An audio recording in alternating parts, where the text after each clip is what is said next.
আপনি কখনো তাগুত সম্পর্কে কিছু শুনেছেন কি? পবিত্র কোরআনের ৫টি সূরার ৮টি আয়াতে তাগুত শব্দটি উল্লেখ করা হয়েছে।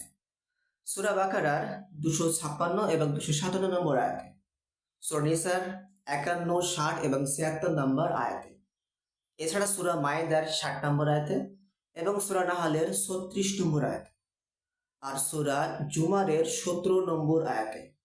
পবিত্র কোরআনের এই ৮টি আয়াতে তাগুত শব্দটি উল্লেখ করা হয়েছে। তাগুত আসলে কি? তাগুত শব্দের অর্থ হলো সীমা লঙ্ঘনকারী এমন এক শক্তি যা আল্লাহর আইন ও বিচার ব্যবস্থা প্রত্যাখ্যান করে নিজেদের তৈরি আইন ও বিচার ব্যবস্থা কার্যকর করে।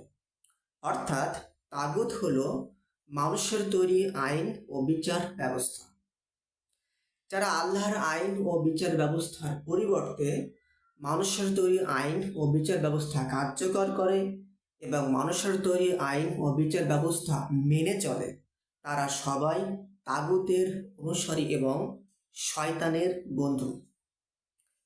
এই সম্পর্কে আল্লাহ সূরা নিসার ৭৬ নম্বর আয়াতে ঘোষণা করেছেন, যারা ঈমান এনেছে তারা লড়াই করে আল্লাহর পথে, আর যারা কুফরি করেছে তারা লড়াই করে তাগুতের পথে।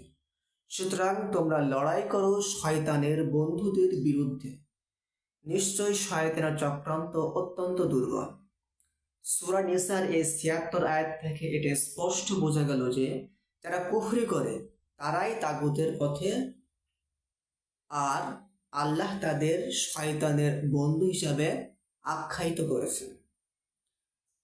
তাগুত মানুষকে আলো থেকে অন্ধকারে নিয়ে যায়।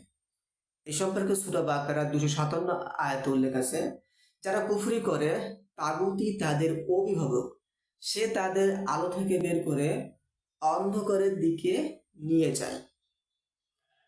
মুসলিমরা যেন অন্ধকারে নিমজ্জিত না হয়, সেজন্য তাগুতকে প্রত্যাখ্যান করার আদেশ দিয়েছেন আল্লাহ।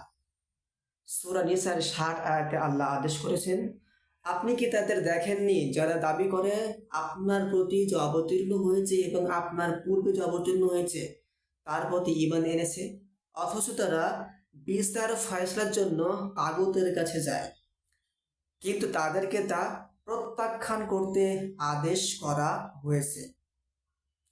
এছাড়া সূরা নাহালের ৩৬ আয়াতে উল্লেখ আছে, আমি প্রত্যেক জাতিতে একজন রাসূল প্রেরণ করেছি এই আহ্বানে যে তোমরা আল্লাহর